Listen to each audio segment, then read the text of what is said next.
I'm going to share with you is in collaboration with Cynthia Flash Hemphill, who wrote the book A Hug From Afar.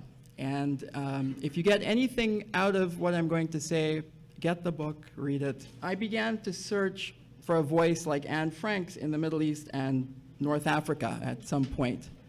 And I found her. Her name was Clara Barkey. Her family escaped from the Aegean island of Rhodes. They escaped to Seattle via Tangier, Morocco.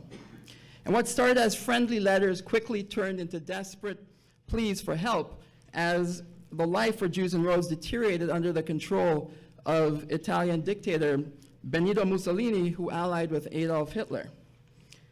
I'll read to you some excerpts from Claire's letters, beginning at the age of 9 when she began corresponding with her Uncle Ralph and Aunt Rachel in Seattle. Here's an excerpt of a letter written in Rhodes dated August 3rd, 1931. Dear Aunt Rachel, I am now on vacation and God willing will go to the 5th grade. I want to let you know that I was the top in the 4th grade and received 2 gold medals. Now here's an excerpt from another letter dated October 9th, 1938. Since the 1st of September this year, new laws have been enacted and are as follows. Whoever comes to Rhodes after January 1st, 1919 must leave it within 6 months, and those who do not leave will be forcibly chased out. And in this situation, Papa finds himself, for he comes to Rhodes after the date appearing on this decree, that is April 1919. Therefore, you can see that we must leave, and we do not know where.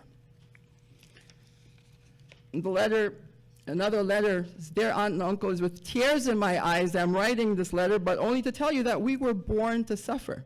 This only happens to the Jews who have the bad luck of not having a country where we could seek refuge in time of distress. They can do nothing to the Greeks and the Turks because they have their governments to defend them.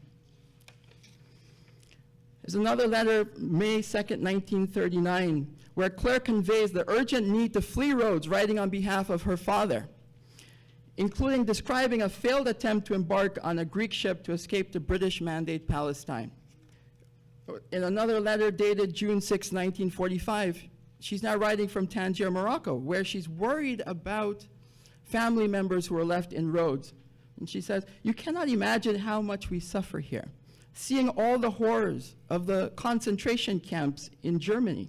We do not know if any of our relatives had the bad luck of being deported and having suffered these inhuman tortures. Friends, as Marcia shared, for about 2,300 years, Jews had lived on Rhodes.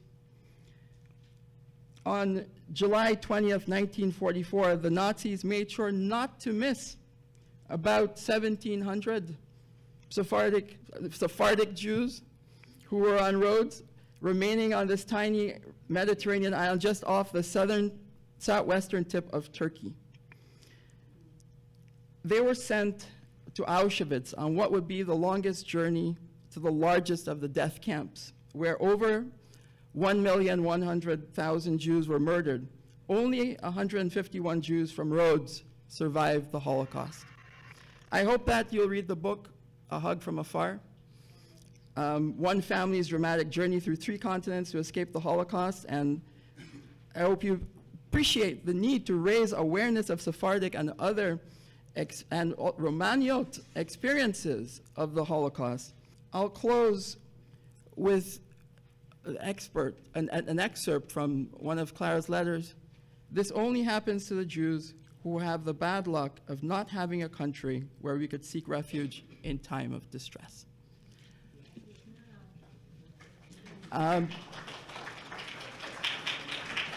Como la rosa en la huerta y las flores sin abrir